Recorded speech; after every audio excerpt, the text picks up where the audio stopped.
මේ සබ්ස්ක්‍රයිබ් කරන්න.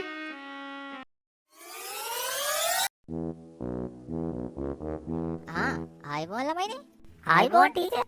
කොහොමද පන්ති නායකයා? ඇවිල්ලා නැද්ද? ඌ තාම ආවේ නැහැ ටීචර්. තාම ආවේ නැහැ? ඒ මොකද ඒ? දැන් බලන්න වෙලාව කීයද කියලා. 8ත් පහු වෙලානේ. මොකද මූ මෙච්චර පරක්කු?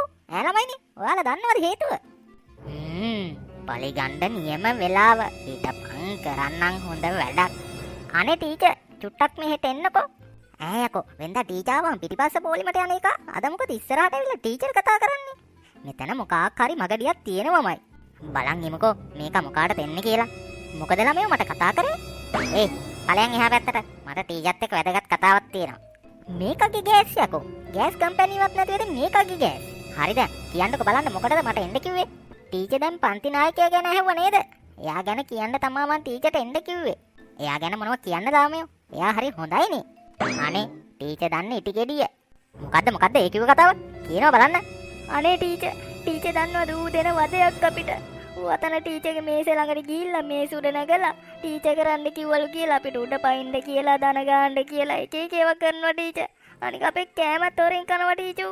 ඊයේ මං කොහම හරි නෝට් එකක් ලියලි ඉන්නකොට හොරෙන් ඇවිල්ලා මගේ පස්සට කට්ටකින් යන්න ටීචර්. යකෝ මේක කියන බොරු මටවත් ඔච්චර ලස්සනට බොරු කියන්න බෑ. මොකක්? අනේ ඔව් ටීචර් මෙච්චර කල් ඉවසුවා බැරිම තැන තමයි ටීචර් කිව්වේ ටීචර්. අනේ මොකක් හරි කරලා ඌව පන්ති නායකකමෙන් අයින් කරන්නකෝ ටීචර්. අනේ ළමයෝ මෙච්චර දෙයක් වෙනකල් මංවත් දන්නේ නෑනේ. හොඳ වෙලාවට ඔයා කිව්වේ. නැත්තම් ඉතින් ඔයාලා දුක් විඳිනවනේ මේ ළමයා හින්දා. හොඳයි මම මේ දැන් ඇක්ෂන් එකක් ගන්නවා. වහාම ක්‍රියාත්මක වෙන පරිදි ඌව පන්ති නායකකමෙන් අයින් කරලා මං ඔයාව දානවා පන්ති නායකකමට. හොඳයි නේද? අනේ ඔය ඇත්තටමද ටීචර්? ඔව් ළමයෝ මම මොකටද බොරු කියන්නේ?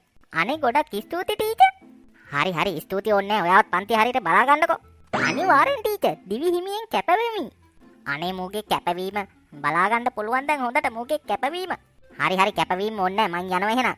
අර කලින් පන්ති නායකයා આવුත් කියන්න දැන් ඔයා පන්ති නායකයා කියලා. හොඳද? එහෙනම් මං ගියා. හොඳයි ටීචර්. ආයි මොකද බං ඔලුවට ගහන්නේ? මට කියපන් මොකක්ද උඹ ඔය කරපු කැත වැඩේ?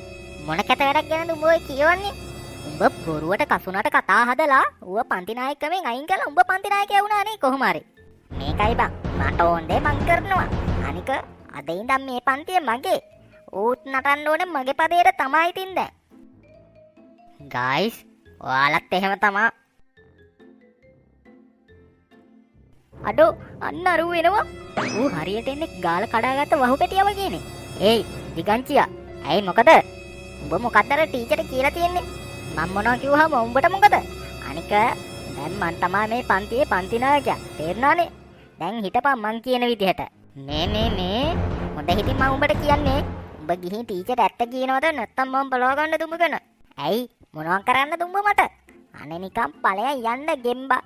අප්පට සිරි පන්ති නායකකමට මුන් දෙන කෙල ගනී වගේනේ. ඉක්මනට ෂේප් එකේ ගිහින් ටීචර්ට එන්න කියන්න ඕනේ. මම මේ හොඳ ඉතින් කියන අවසාන පාර උඹ ගිහින් ටීචර්ට ඇත්ත කියපන්. නැත්තම් කෙලින උඹ දත්තෙන්ද බඩට යන්න. උඹ කෙලිනිකල් මම බලන් ඉඳි. කෙලපම් බලන්න පුළුවන් නම් කියන්නේ ඇත්ත. ඇයි මොනවා කරන්නද? උඹට උඹ මට ගැහුවා නේද? ඉතින් උඹට අද යේ පුෂ්පරා යේ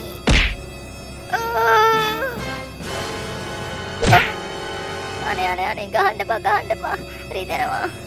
බූරුවා කටනම් කොහොමද තිබ්බේ? 2-3යි දුන්නේ ඔන්න සැලෙන්ඩර්. දැන් උඹ මොකද කියන්නේ? ටීචර්ට ඇත්ත කියනවද නැත්ද? අනේ මං කියන්න. අනේ මාව අතාරින්න. අන්න ඒ බය තියාගනි. දැක්කනේ බොරුවට ආයුෂ නැහැ. ඒයි නවත්තපිය ඕක. ටීචර් උඹලා දෙන්න පන්ති නායකකමට රණ්ඩු වෙන්න නේද? අනේ නෑ ටීචර්. මූ තමා බොරු කියලා මගෙන් බොරුවට පන්ති නායකකම උතුර ගත්තේ ටීචර්. ඒකයි ඉතින් මූගෙන් ඇත්ත දැනගන්න මූට ගැහැව්වේ ටීචර්. බොරු ටීචර්. මූ ගැන ඇත්ත කිව්වා කියලා මට හොඳටම ගැහැව්වා ටීචර්. ආපහු මූට පන්ති නායකකම දෙන්නත් කියලා ගැහැව්වා ටීචර්. මේ බලන්නකෝ ටීචර් මට වෙලා තියෙන්නේ. ඇත්තද? උඹලා දෙන්න හිතන් ඉන්නේ මං කොණ්ඩේ බැඳපු චීනෙක් කියලාද? මට ආරංචි උඹලා දෙන්නගෙන් වැඩගෙන. අද ඉඳන් උඹලා දෙන්නටම පන්ති නායකකම හම්බෙන්නේ නැහැ. උඹලා දෙන්නම අයින් කරා. එතකොට ටීචර් පන්තියේ පන්ති නායකෙක් නැති වෙනවනේ. කවුද කියන්නේ පන්ති නායකයෙක් නෑ කියලා? මේ ඉන්නේ අපේ පන්ති අලුත් පන්ති නායකයා. උඹ? Yes guys, it is me. දැන් යවන්කෝ ප්‍රින්සිපල් ළඟට. ඔව් බලයෝ ප්‍රින්සිපල් ළඟට. පන්ති නායකයා මූ අපි ප්‍රින්සිපල් ළඟට යන්න ඕනේ.